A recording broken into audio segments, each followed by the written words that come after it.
Buenas, tchê, tranquilo, tranquilo. Sejam mais uma vez muito bem-vindos a este humilde canal onde as escrituras falam. E no vídeo de hoje, no confronto doutrinário, a gente vai falar sobre salvação pela prática de boas obras. Vamos lá então, tchê.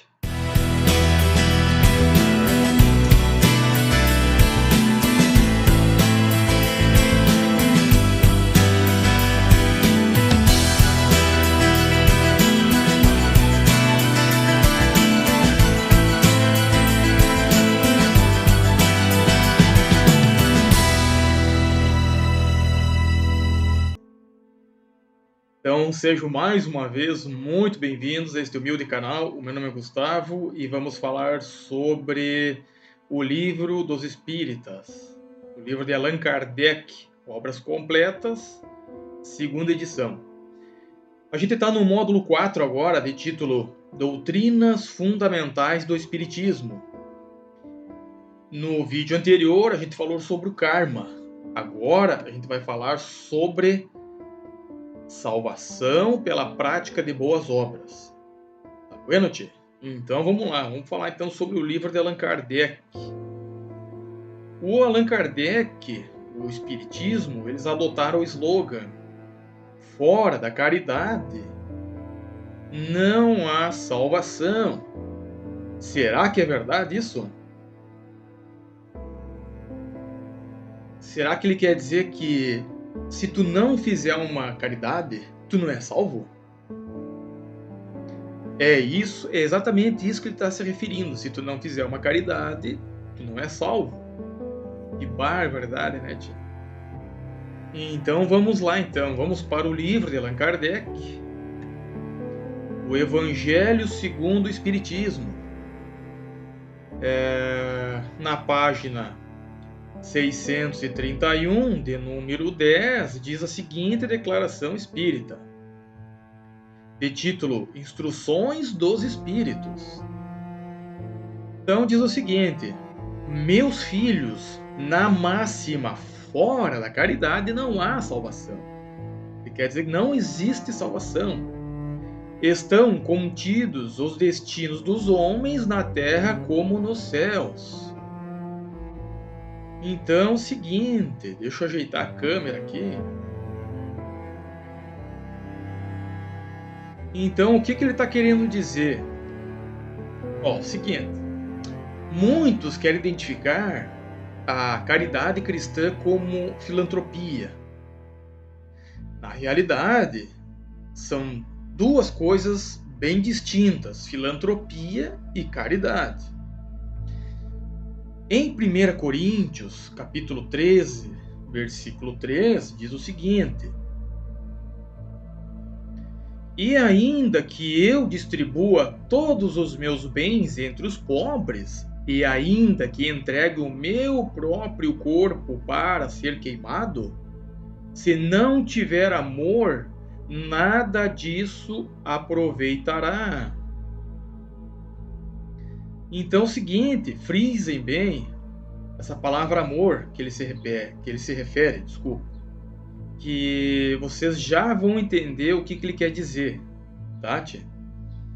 Então é o seguinte, Paulo afirma que alguém pode dar seu corpo para ser queimado e todos os seus bens aos pobres e ainda não ter caridade. Se não é esta a caridade cristã, então qual é? Sem dúvida, a verdadeira filantropia. Filantropia e caridade podem apresentar um aspecto semelhante, no entanto, ser bem diferentes. Dizemos, à luz da Bíblia, que o primeiro mandamento em importância é o de amar a Deus sobre todas as coisas, como está escrito em Mateus, capítulo 23, versículo 37 e 39, aonde diz o seguinte, de título O Grande Mandamento. Respondeu-lhe Jesus: amarás o Senhor teu Deus de todo o teu coração, de toda a tua alma e de todo o teu entendimento. Então nós temos que amar o nosso querido Deus de todo o coração e alma e de todo o nosso entendimento. O segundo mandamento, que é semelhante a este, é amar o teu próximo como a ti mesmo. Então, eu vou ajeitar minha câmera aqui de novo. Tá, então é o seguinte, o que ele quer dizer? Existe uma conexão muito forte, fortíssima, entre a caridade cristã e o amor a Deus. Os dois chegam mesmo a se identificar. Como vejamos o que diz em Mateus capítulo 25, versículo 40. Diz o seguinte: Em verdade vos afirmo que, sempre que o fizestes a um destes meus pequeninos irmãos, a mim o fizeste. Deixa eu ajeitar minha câmera. Então, o que ele quer dizer? Então, Jesus declara que quando o fizestes a um destes meus pequeninos, a mim o fizeste. Aí está a significação da caridade. Entender o significado? O cristão ama a Deus. O cristão ama a Deus no próximo. Foi assim que se deu como Zaqueu em Lucas, agora que a gente vai ver em capítulo 19, versículo 1 a 10. Diz o seguinte: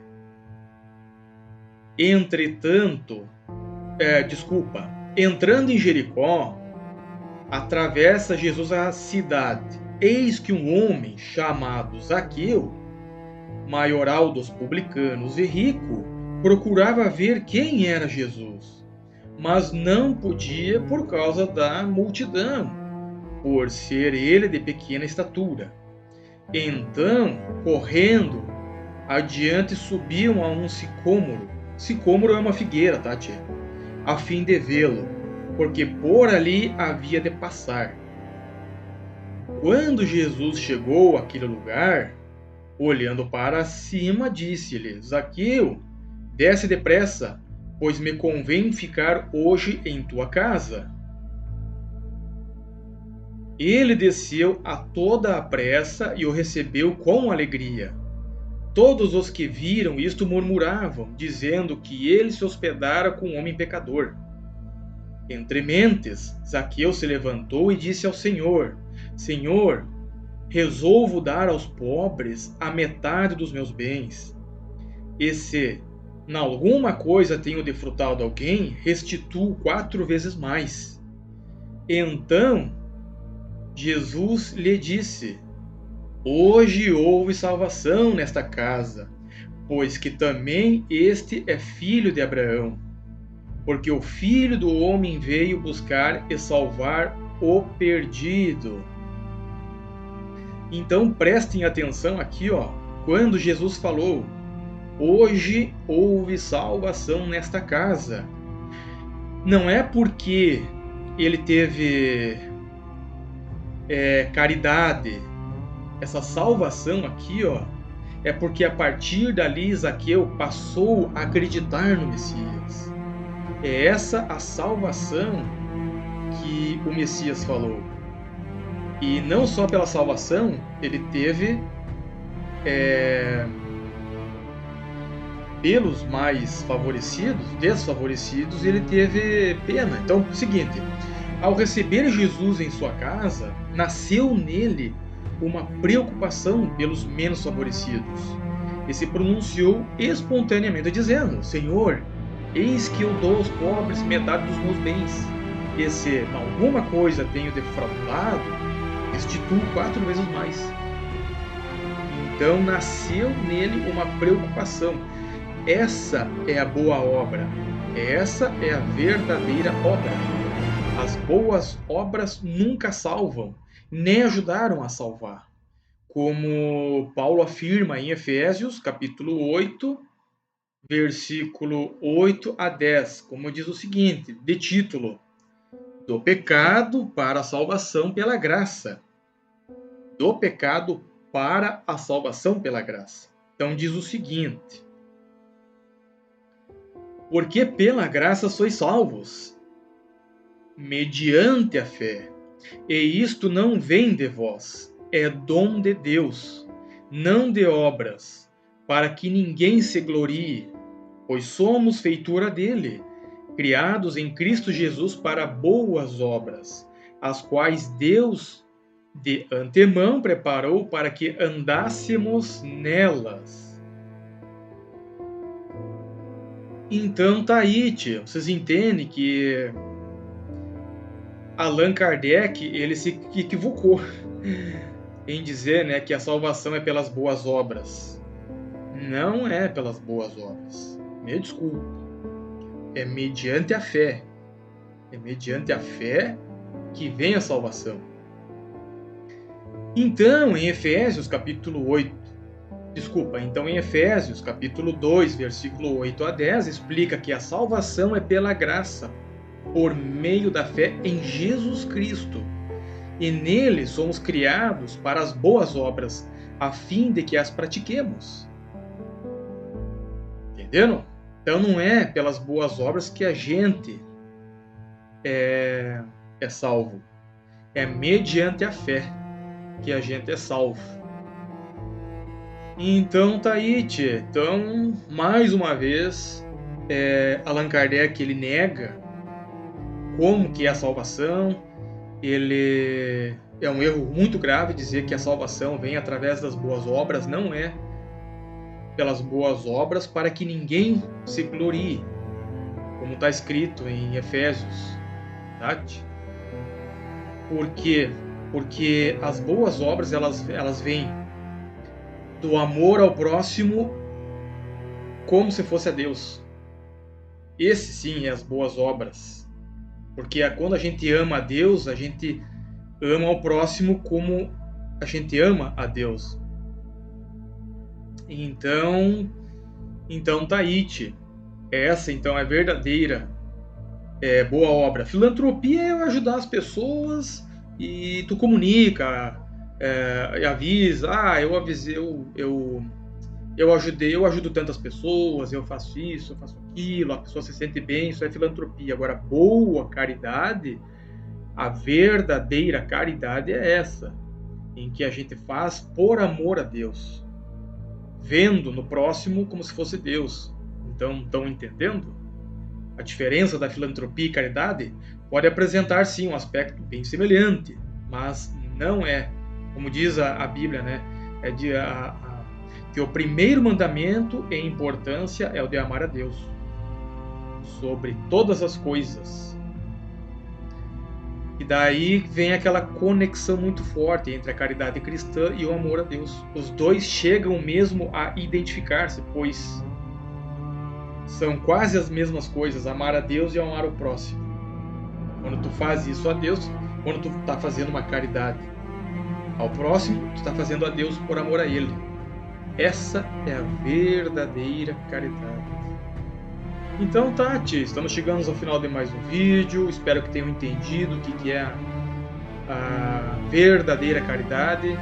A salvação pela prática de boas obras não salva e nunca salvou, Tati?